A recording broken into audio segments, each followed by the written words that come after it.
pasalamat ni Governor Pam Bariccuatro sa presensya sa East Asia Interregional Tourism Federation kun ITOF dinhi sa Sugbo. Ang pagtahigayon sa ITOF Standing Committee meeting dinhi sa Sugbo dako kaayo og ikatabang sa pagpalambo sa industriya sa turismo aron pagpromote sa mga tourist destination.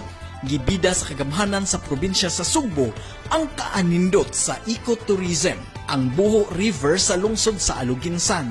Gihingusgan ni Governor Pam Bariccuatro nga ubos sa iyang administrasyon mudaghan ang tourist arrival sa Sugbo. Sa nasayran ni kunhod og 18% ang tourist arrival labi na sa mga Korean national.